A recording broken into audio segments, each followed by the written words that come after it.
कि आज हम चर्चा करेंगे अमेरिका, ईरान और इजराइल के संघर्ष के बारे में। तो हम इस मैप में देखते हैं, ये है यूएस मतलब अमेरिका,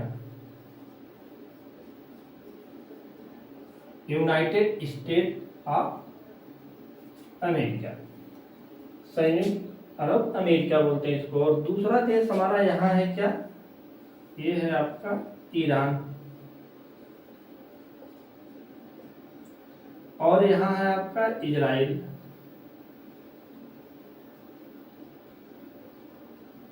देखिए ये तीनों में संघर्ष हो रहा है। इस पूरे पार्ट को हम बोलते हैं मिडिल ईस्ट का पार्ट। अब यहाँ क्या हुआ, संघर्ष की शुरुआत कब होती है? 28 फरवरी 2026 को।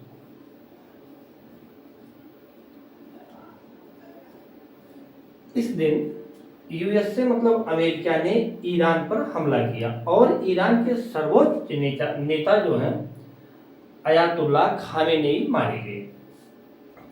अब इसके जवाब में ईरान ने भी अमेरिका के सैन्य ठिकानों पर हमला किया और फिर इजराइल भी जो है ईरान पर हमला शुरू कर दिया। अब हम देखते हैं इस अमेरिका द्वारा ईरान पर हमले के पीछे कारण क्या था। तो कई कारण हैं। जैसे पहला कारण था कि ईरान के परमाणु परीक्षण को रोकना, परमाणु परीक्षण रोकना। दूसरा कारण था क्षेत्रीय प्रभाव को भी कम करना, ईरान के क्षेत्रीय प्रभाव को कम करना। एक और कारण था तीसरा कारण ये था कि यहां सत्ता परिवर्तन हो।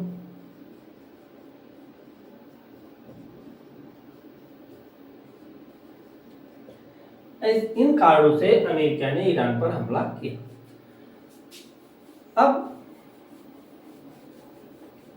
ये जो अमेरिका और इजराइल द्वारा संयुक्त रूप से ईरान पर हमला की गई, इसके जवाब में ईरान द्वारा भी अमेरिका के कई सैन्य ठिकानों पर जवाबी कार्यवाही की गई। जैसे दुबई, जो एक देश है यहाँ यूएई, संयुक्त अरब अमीरात, इसमें एक प्रांत है दुबई। दुबई पर अमेरिका के सैन्य ठिकाने पर ईरान ने हमला किया।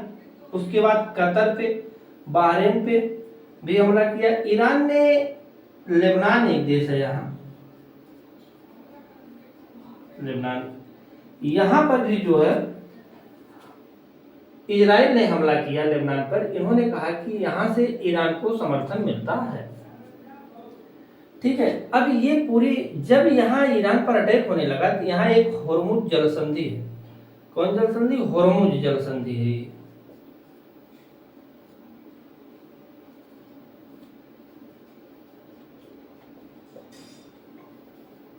इन्होंने मतलब ईरान ने इस जल संधि को क्या किया? बंद कर दिया।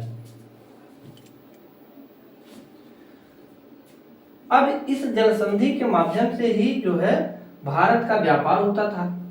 ये क्या है? पूरा हिंद ओशन है, हिंद महासागर है।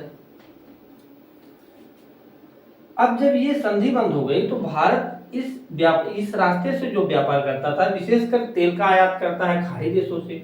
और ये कहां से करता है? यहाँ एक देश है यमन से करता है, ओमान से, ओमान है एक देश, ये ओमान है। फिर संयुक्त अरब अमीरात से करता है, बहरीन से करता है, यहाँ सऊदी अरब है, इससे करता है। तो जब ये रास्ता बंद हो गए तो भारत को तेल का संकट आ गया। अब भारत तेल कहाँ से प्राप्त करेगा? तो इसके लिए अमेरिका ने अभी कहा कि आप रूस से तेल खरीद सकते हो। दरअसल कंडीशन क्या थी? ये रूस है कि कुछ दिन पहले जो है भारत जो रूस से तेल खरीदता था, उसके लिए अमेरिका ने अपने यहाँ जो आयात था, आयात पर क्या किया था? 25% तक की टैरिफ लगा दिया था, जिससे भारतीय आयात महंगे हो गए थे। इन 25 ये टैरिफ कैसी थी? दंडात्मक टैरिफ थी। तो एक डील हुई भारत और अमेरिका के बीच में। ये क्या है? भारत है आपका। तो इस डील में ये तय हुआ कि हम रूस से तेल आयात नहीं करेंगे और तब इस टैरिफ को घटा के 18% कर दिया यूएसए ने।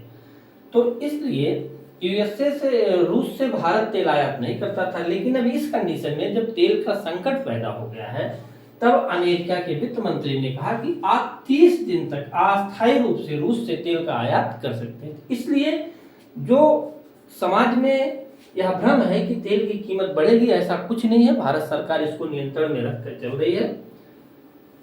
और अब इससे हम देखते हैं कि इस संपूर्ण घटनाक्रम से भारत की अर्थव्यवस्था पर क्या प्रभाव होगा। तो जो पहला प्रभाव है, पहला तो कच्चे तेल की कीमत बढ़ सकती है अगर तेल का शॉर्टेज आया तो। एक क्या होगा, कच्चे तेल की कीमत बढ़ सकती है, ये पहला कंडीशन। दूसरा क्या, महंगाई बढ़ सकती है, क्योंकि जब तेल की कीमत बढ़ेगी तो माल ढुलाई बढ़ेगा, इससे वस्तु की कीमत बढ़ेगी। और यहाँ जो खाड़ी देश में भारतीय रह रहे हैं, इससे क्या होती है, महंगाई बढ़ेगी, जिसको हम बोलते हैं इन्फ्लेशन या मुद्रास्फीति।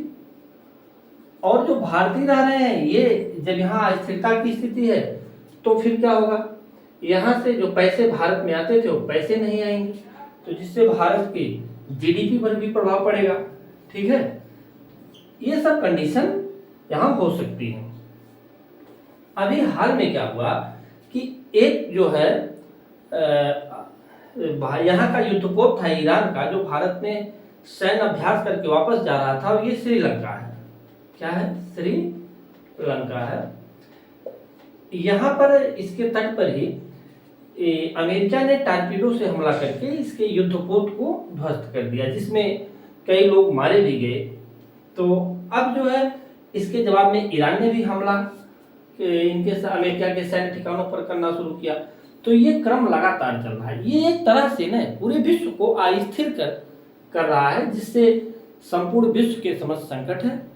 और हम ये कह सकते हैं कि इस संपूर्ण व्यवस्था को कूटनीतिक संधि के माध्यम से या सभी नेताओं को बैठकर साझा हल खोजने का प्रयास करना चाहिए।